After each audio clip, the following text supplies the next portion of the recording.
RTV app వార్తల్ని క్షణాల్లో చదివే అవకాశం ఉంటుంది. ఒక న్యూస్ పేపర్, ఒక టెలివిజన్ ఛానల్ మీ చేతుల్లో ఎప్పుడూ ఉంటాయి. కాబట్టి పెద్దవారికి గౌరవం ఇవ్వండి.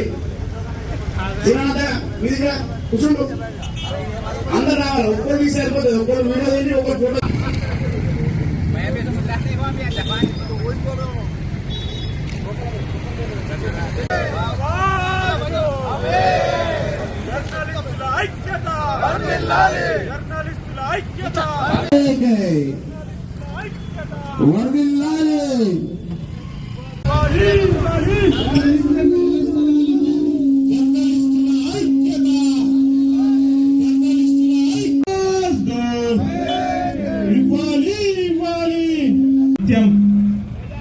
సమాజానికి ప్రభుత్వానికి వారధిగా పనిచేస్తున్నటువంటి జర్నలిస్టులు మేమంతా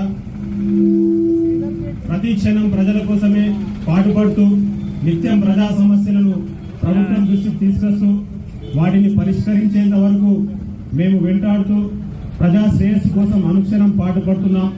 కానీ దీపం కిందే చీకటి ఉన్నట్లుగా ఈ పాత్రికేయుల సమస్యలు రోజు రోజుకు పేరుకుపోతున్నాయి. ప్రభుత్వాలకు అధికారులకు తెలిసినప్పటికీ, పాలకులు చూస్తున్నప్పటికీ ఏ రోజు కూడా పట్టించుకున్న పాపాన పోవడం లేదు. ఎన్నిసార్లు వినతి పత్రాలు ఇచ్చినా, ఎన్నిసార్లు అప్లికేషన్లు పెట్టినా మాకు ఇప్పటి వరకు ఇళ్ల స్థలాలు ఇవ్వడం లేదు. జిల్లా కేంద్రంలో ఏళ్లుగా ఉంటున్నప్పటికీ ఇప్పటికీ మాలో చాలా మందికి కనీసం ఇంటి స్థలం లేకపోవడం ఒక దౌర్భాగ్యం, ఒక శోచనీయమైన విషయం. దయచేసి ఇప్పటికైనా ప్రభుత్వాలు కదిలి రావాలని, అధికారులు స్పందించాలని, వెంటనే మాకు న్యాయబద్ధంగా అందాల్సినటువంటి అర్హులైన అందరికీ, జర్నలిస్టులందరికీ ఇళ్ల స్థలాలు ఇవ్వాలని చెప్పేసి మేము ఈరోజు రిలే నిరాహార దీక్షలను ప్రారంభించాం. మా జర్నలిస్టులందరికీ ఇళ్ల స్థలాలు వచ్చే వరకు మా నిర్మల్ ప్రెస్ క్లబ్ పోరాడుతూనే ఉంటుంది. సంఘాలకు అతీతంగా మేమంతా మా న్యాయబద్ధమైనటువంటి ఇళ్ల స్థలాలను సాధించే వరకు ఈ దీక్షలను, నిరసనలను కొనసాగిస్తామని చెప్తున్నాను.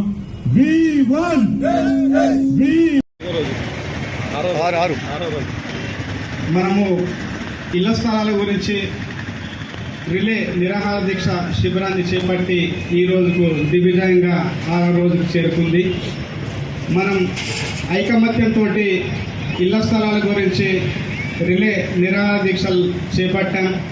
దానికి ఈరోజు మామిడ మండల ప్రెస్ క్లబ్ జర్నలిస్ట్ మిత్రులందరూ వచ్చి సంఘీభావం తెలిపినందుకు వారికి నిర్మల్ ప్రెస్ క్లబ్ తరఫున ధన్యవాదాలు తెలియజేస్తున్నాను. వీరితో పాటు రోజు అనేక సంఘాల వారు ఈ దీక్షా శిబిరాన్ని సందర్శించి మద్దతు తెలుపుతున్నారు. వారికి కూడా నిర్మల్ ప్రెస్ క్లబ్ తరఫున ధన్యవాదాలు. మీ కోఆపరేషన్ ఇలాగే ఇదే విధంగా కొనసాగాలని చెప్పి నేను రిపోర్టర్ మిత్రులందరి పక్షాన నేను విజ్ఞప్తి చేస్తున్నాను. మనం ఐకమత్యంగా ఉంటే ఖచ్చితంగా ఇళ్ల పట్టాల కళ సాకారం చేసుకుంటాం. ఈ రిలే నిరాహార దీక్షలు చివరి దశకు చేరుకున్నాయి. దాదాపుగా మన చిరకాల వాంఛ నెరవేరే రోజు దగ్గరలో ఉంది. కాబట్టి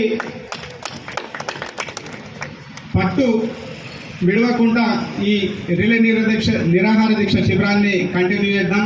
ఇళ్ల పట్టాలను సాధించుకుందాం. ప్రభుత్వాలు, ప్రజాప్రతినిధులు, అధికారులు నీరెత్తకుండా ఉంటున్నారు. వాళ్లకు మన రిలే నిరాహార దీక్ష శిబిరం గురించి వాళ్ళకు సమాచారం ఉన్నది. వెళ్తే ఏమవుతుంది, వెళ్ళకపోతే ఏమవుతుంది అన్న ఆలోచనలో వాళ్ళు పడ్డారు. నిన్ననే మన ఇన్ఛార్జ్ మంత్రి గారు మనకు ఇళ్ల పట్టాల గురించి స్పష్టమైన హామీ ఇస్తాము అని చెప్పి అన్నారు. కానీ అక్కడ పోయిన తర్వాత స్పష్టమైన హామీ మాత్రం రాలేదు.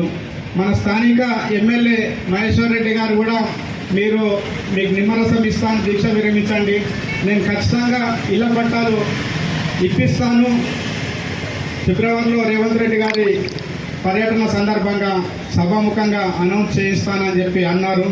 అయినా కానీ మనం ఎమ్మెల్యే మాటను కూడా లెక్క చేయకుండా మాకు స్పష్టమైన హామీ కాదు, ఖచ్చితమైన ఒక ఆర్డర్ కాపీ ఇస్తేనే దీక్షను విరమిస్తామని చెప్పి ఎమ్మెల్యే గారికి కూడా స్పష్టంగా చెప్పడం జరిగింది. డిసిసి మాజీ అధ్యక్షులు కూచాడి శ్రీహరిరావు గారు, మాజీ మంత్రి ఇంద్రకరణ్ రెడ్డి గారు కూడా వచ్చి దీక్షా శిబిరాన్ని ఎత్తేయండి, మేము మీకు పట్టాలు ఇప్పిస్తాం, ప్రభుత్వం మాది ఉంది అని కూడా వాళ్ళు విజ్ఞప్తి చేసినా కానీ మనం పట్టుసడలకుండా దీక్షను కంటిన్యూ చేస్తున్నాం. మీరందరూ మంత్రి ఆత్మీయ సమ్మేళనానికి రండి, అక్కడ హామీ ఇప్పిస్తామని చెప్పి అన్నారు. కానీ అక్కడ కూడా స్పష్టమైన సభాముఖంగా హామీ లభించలేదు. కానీ ఓవరాల్గా మాత్రం మన నిర్మల్ ప్రెస్ క్లబ్ అధ్యక్షుడు శ్రీధర్ గారికి ఒక హామీని ఇవ్వడం జరిగింది. అయినా కానీ మన అధ్యక్షుడు ఆ హామీని కూడా లెక్క చేయకుండా రిపోర్టర్లు అందరం కలిసి సమిష్టిగా నిర్ణయం తీసుకొని చెప్తాం అని చెప్పడం జరిగింది.